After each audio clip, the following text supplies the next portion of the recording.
Mengapresiasi tuntutan pekerja dan buruh terkait rencana pemerintah pada 2022 akan menaikkan upah pekerja, Gerakan Buruh Bersama Rakyat atau Gebrak akan melakukan aksi damai menyikapi realisasi janji pemerintah. Aksi yang rencananya akan mengikut sertakan sejumlah serikat pekerja seperti KASBI, GSBJ, dan PPMI ini mendesak agar pemerintah selaku pemutus kebijakan benar merealisasikan janjinya. Sementara itu, Sunarno selaku sekretaris KASBI saat diwawancarai sriwijayamedia.com mengatakan kenaikan upah pada 2022 seperti yang disampaikan pemerintah dapat terrealisasi. Mencoba untuk melakukan konsolidasi, kita mengundang beberapa aliansi di sekitar Jakarta, ada kawan-kawan dari Banten, dari Bekasi, dari Bogor, dari Purwakarta, Karawang, untuk melakukan konsolidasi, untuk mendiskusikan, membahas soal strategi perjuangan kenaikan upah tahun 2022 dengan harapan kenaikan upah di tahun 2022 ini sesuai dengan tuntutan yang disampaikan kawan-kawan di berbagai daerah. Dikatakan Sunarno terkait aksinya nanti, Gebrak akan melakukan aksi prakondisi di Kementerian Tenaga Kerja. Untuk kawan-kawan Gebrak akan melakukan aksi prakondisi itu tanggal 19 November yang rencananya akan dilakukan di gedung Kementerian Ketenagakerjaan menyikapi soal surat edaran Kemnaker soal data-data yang disampaikan terkait dengan penetapan upah yang kami anggap merugikan kaum buruh. Dan juga ada beberapa usulan antara tanggal 24, 25, dan 26 November yang mencoba untuk dikonsolidasikan atau ditawarkan kepada kawan-kawan serikat-serikat buruh yang lain untuk menjadi aksi bersama atau aksi serentak secara nasional.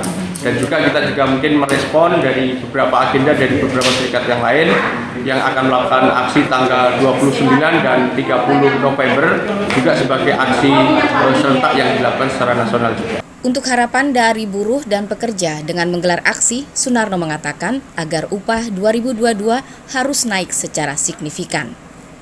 Upah tahun 2022 ini benar-benar naik secara signifikan karena kalau kita mengacu kepada surat edaran itu ternyata kalau disimulasikan itu kenaikannya antara 0, berapa persen sampai dengan 1%, bahkan di beberapa daerah tidak ada kenaikan sama sekali, dan ini kan tentu merugikan kawan-kawan buruh. Dan untuk kaum buruh di seluruh Indonesia ini harus merespon dengan aksi-aksi perlawanan. Karena perjuangan upah atau kenaikan upah itu tidak bisa kita dapat atau kita terima begitu saja atas kebaikan dari pemerintah atau pengusaha. Tapi kenaikan upah itu harus benar-benar diperjuangkan oleh kaum buruh itu sendiri. Buruh! Kami dari Aliansi Gerakan Buruh Bersama Rakyat, Aliansi Buruh Banten Bersatu, Aliansi Buruh Bekasi Melawan, Aliansi Buruh Bogor Bergerak, Aliansi KBPP Karawang, dan juga Aliansi Buruh Purwakarta hari ini melakukan konsolidasi untuk melakukan perlawanan terhadap upah murah.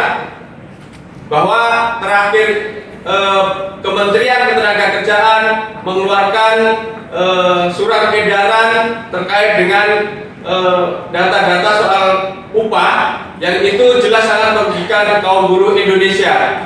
Terbitkan Kepres Presiden. Tuntutan kami adalah agar segera diterbitkan Kepres, keputusan Presiden terkait dengan upah yang layak bagi kaum buruh Indonesia. Cabut Omnibus Law, terbitkan SK, terbitkan Kepres upah layak untuk kaum buruh Indonesia. 10%. Kenaikan upah 10%. Sampai 15%. Jakarta, Sriwijaya Media, Santi mengabarkan.